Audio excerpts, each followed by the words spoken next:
जमीन पर पाकिस्तानी आर्टिलरी आग उगल रही थी और आसमान से इंडियन एयरफोर्स के फाइटर जेट्स मौत बनकर मंडरा रहे थे। टारगेट लॉक हो चुका था, मिसाइल्स फायर हो रही थीं, लेकिन तभी सब कुछ बदल गया। एक एंटी एयरक्राफ्ट शेल सीधा एक इंडियन फाइटर जेट के इंजन में जा लगा। कॉकपिट में आग भर गई और क्रैश होने से सिर्फ कुछ सेकंड्स पहले पायलट ने इजेक्शन हैंडल खींच दिया। आसमान में एक पैराशूट खुला, लेकिन असली खतरा अब शुरू हुआ था। नीचे खड़ी पाकिस्तानी फौज ने हवा में ही उन पर फायरिंग शुरू कर दी। एक निशाने पर लटकता हुआ बेहथियार पायलट और चारों तरफ दुश्मन। ये कहानी है फ्लाइंग ऑफिसर दारा फिरोज चिनोई की, सिर्फ 21 साल के एक जवान पायलट की। 1965 की जंग अपने चरम पर थी। इंडियन आर्मी लाहौर की तरफ बढ़ रही थी, लेकिन रास्ते में एक बड़ी रुकावट थी, इछोगिल कनाल, जिसके पीछे पाकिस्तान ने अपनी डेडली आर्टिलरी छुपा रखी थी। इंडियन आर्मी को रोकने के लिए लगातार गोलाबारी हो रही थी। तब फैसला हुआ, इंडियन एयरफोर्स को बुलाया जाए। आदमपुर एयरबेस से 4 मिस्टर फाइटर जेट्स उड़ते हैं। उनमें से एक उड़ा रहे थे दारा चिनॉय। लो ऑल्टीट्यूड पे रडार से बचकर वो पाकिस्तान के अंदर घुसते हैं। उन्हें एक एम्यूनिशन ट्रेन दिखती है। ऑर्डर मिलता है, अटैक। जेट्स डाइव करते हैं, रॉकेट्स फायर होते हैं और कुछ ही सेकंड्स में ट्रेन तबाह।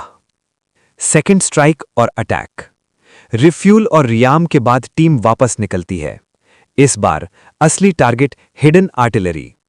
जैसे ही जेट्स टारगेट के पास पहुंचते हैं, नीचे से एंटी एयरक्राफ्ट गन्स का तूफान शुरू हो जाता है। दारा चिनॉय अटैक करते हैं। उनके रॉकेट सही निशाने पर लगते हैं, लेकिन तभी एक जोर का ब्लास्ट। उनके जेट को डायरेक्ट हिट मिलता है।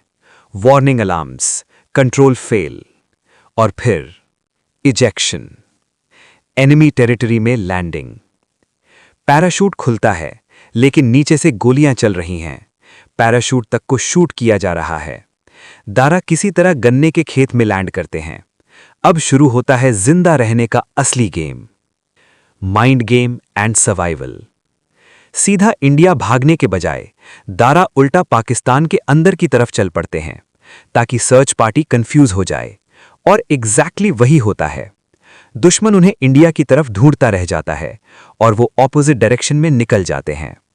रात होने तक वो छुपे रहते हैं, अपने सारे सीक्रेट डॉक्यूमेंट्स चला देते हैं।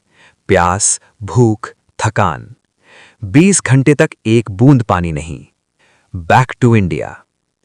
रात के अंधेरे में वो नॉर्थ ईस्ट डायरेक्शन में चलना शुरू करते हैं, इंडिया की तरफ। नदियां, दलदल, अंधेरा।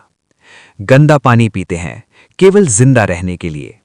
लगातार चलने के बाद सुबह तक वो इंडिया पहुंच जाते हैं, लेकिन खतरा अभी खत्म नहीं हुआ।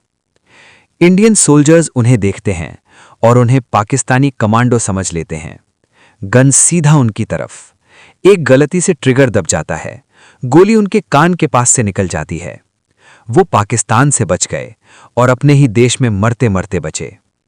फाइनली आइडेंटिटी कंफर्म होती है और उन्हें हीरो की तरह वेलकम किया जाता है। उन्हें ब्रेवरी के लिए मेडल दिया जाता है। लेकिन सबसे बड़ी बात, वो रुकते नहीं। कुछ ही दिन बाद दारा चिनॉय कैसे कॉकपिट में लौट आते हैं और 1965 की जंग में और मिशंस कंप्लीट करते हैं। ये कहानी सिर्फ एक पायलट की नहीं, ये कहानी है हिम्मत, दिमाग और देशभक्ति की। जब एक सोल्जर अकेला होता है, तब वो सबसे ज्यादा खतरनाक होता है।